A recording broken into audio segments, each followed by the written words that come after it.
So I've been thinking about having a positive attitude and being the right kind of a person. And the crazy thing is, whenever you decide that you want to be the right kind of a person and you actually think about what you're doing and you think about the thoughts that you are allowing to have in your mind, then you realize how broken you really are. You realize that you have a lot of work to do. And I'm reminded of a story in the Bible about Samson, who was the strong man. And as the story goes, his hair was the source of his strength. And then Delilah, I believe, cut his hair one day, and he lost his strength.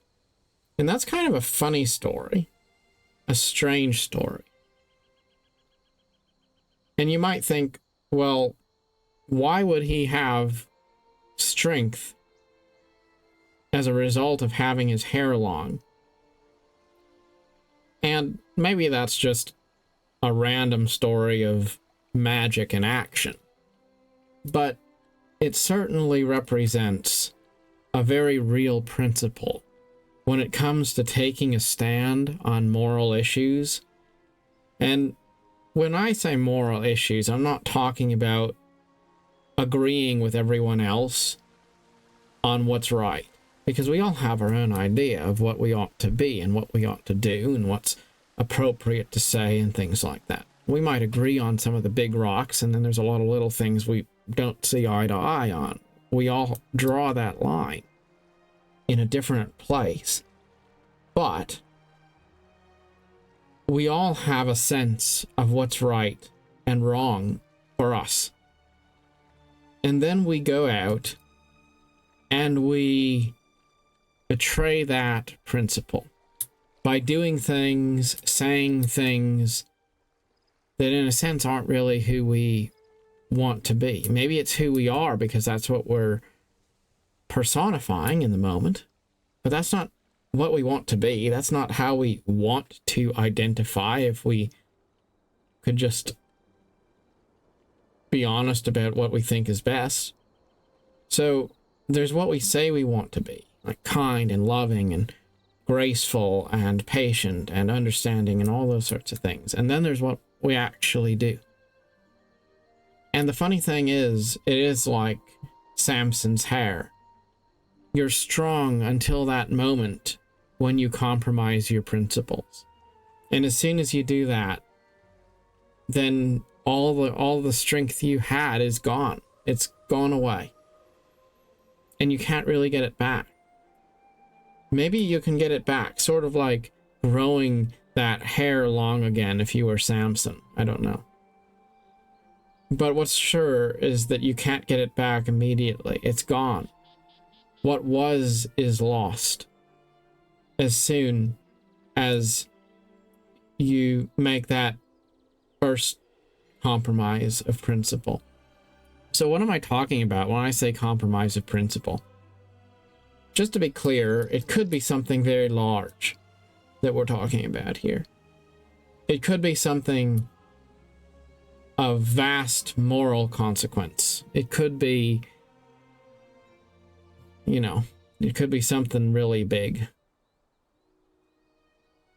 But for most of us, it's not.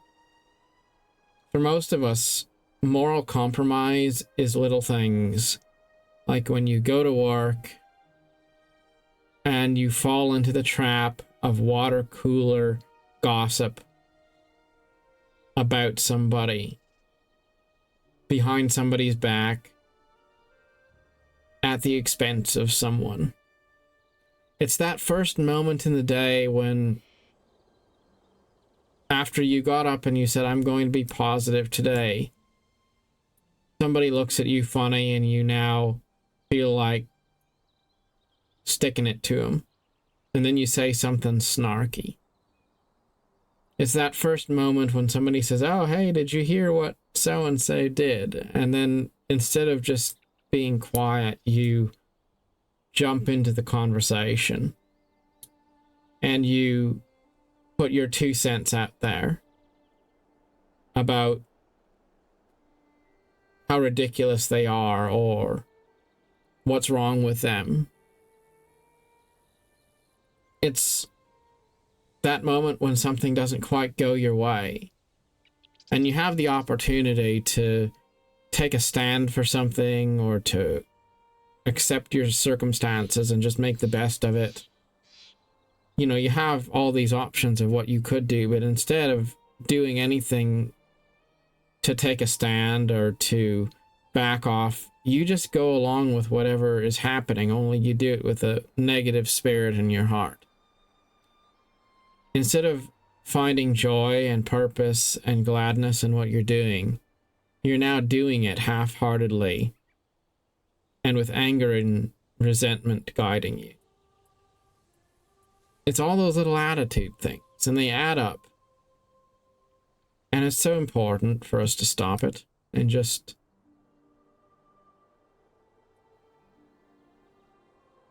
don't give in to those temptations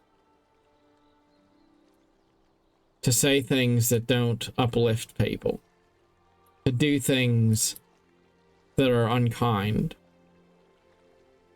to be critical when you could just let it go. And it's really hard. I think we think that our lives are kind of well put together.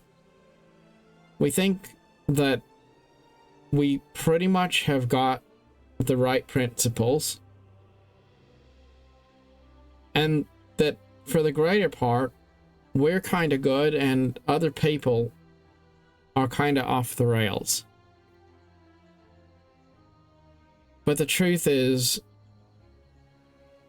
for most of us, if we're really honest, when we reflect on the attitudes and the conflicts and the things that are always stirring around inside us, most of the problems in our lives aren't somebody else's problems.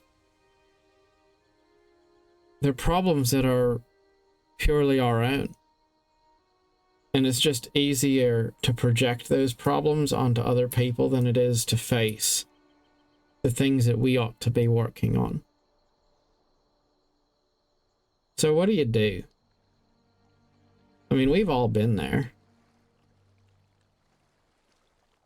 You make a resolution that you're going to be a better person or a kinder person or more at peace, and then the day begins and suddenly all those thoughts you had before seem to kind of go out the window, and now you're back on the horse again, going back into the same cycles. I think one thing that can be quite helpful is the concept of talking to yourself. And what I mean by that is, for me, I like to imagine that there's two people that are living inside of me. There's me, and then there's a wiser, kinder, understanding, and patient, better version of me that's also there, willing to listen. And if I am willing to ask, also willing to share the voice of wisdom. And then I think about all those times when it's tempting to open my mouth and say something about somebody or to somebody that isn't really very kind or very uplifting or very edifying.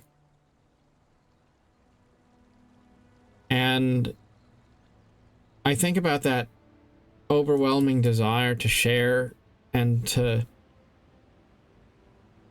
run my mouth, open it up and say something to somebody. You know, we are creatures that want to share. And then I think, well, maybe instead of sharing that thing that I probably shouldn't say with somebody else, what if I shared those thoughts with myself?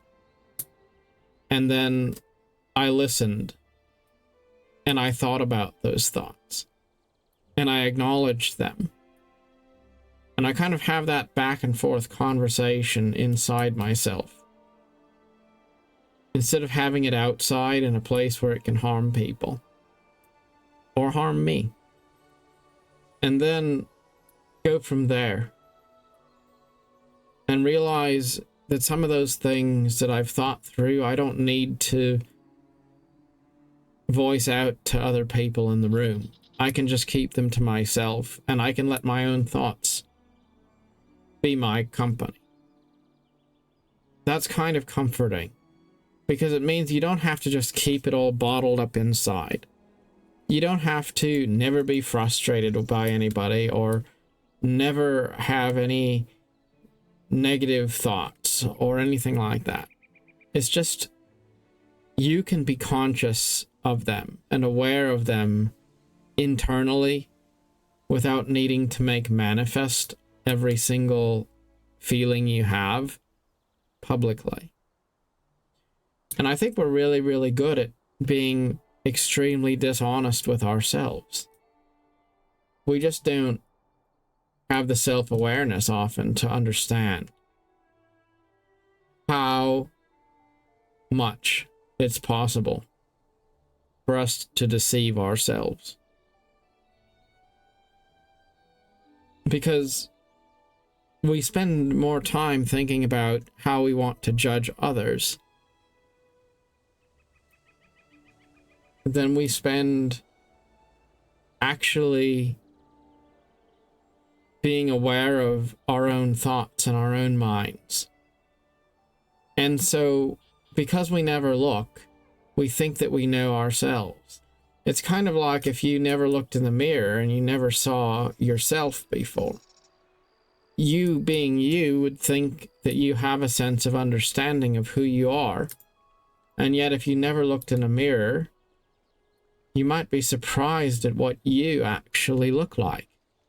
Because how would you know what you look like if you never saw something reflective that you could look into and see yourself with?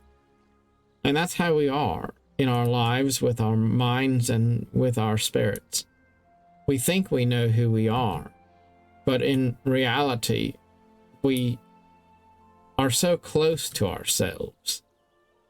Sometimes we can't really see what we really look like spiritually.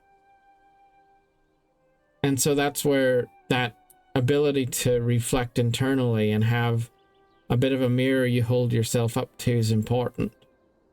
Because then you can actually say, you know, these thoughts that I have aren't the thoughts I want to share with other people. Because even if I'm comfortable with who I am, I also understand that this isn't the best face for me to show if I want to make a positive difference in the world. Self-reflection is quite important. And it's certainly going to be much more impactful than being judgmental and critical of other people or being angry about things that truthfully we usually have actually given consent to anyway, you know? Like when we get frustrated about things, usually it's not that somebody's taken us and chained us up and put us into a place against our will. Usually we sign up for the things we get into.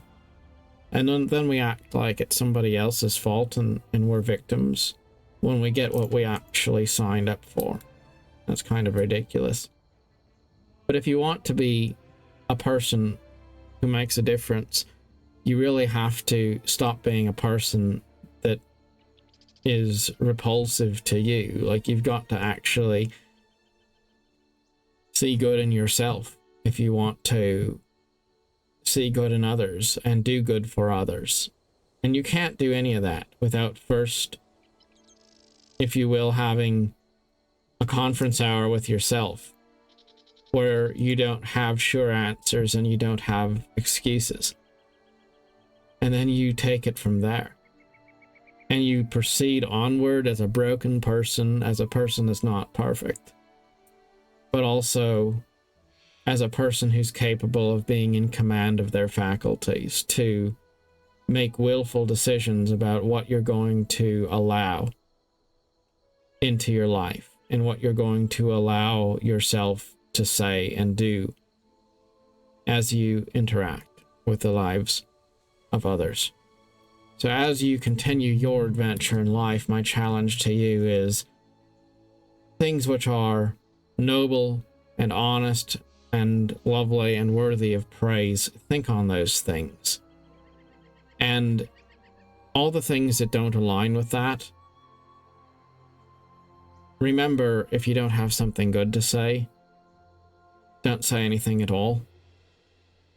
And even if you can't necessarily always live in a perfect garden of perfect thoughts,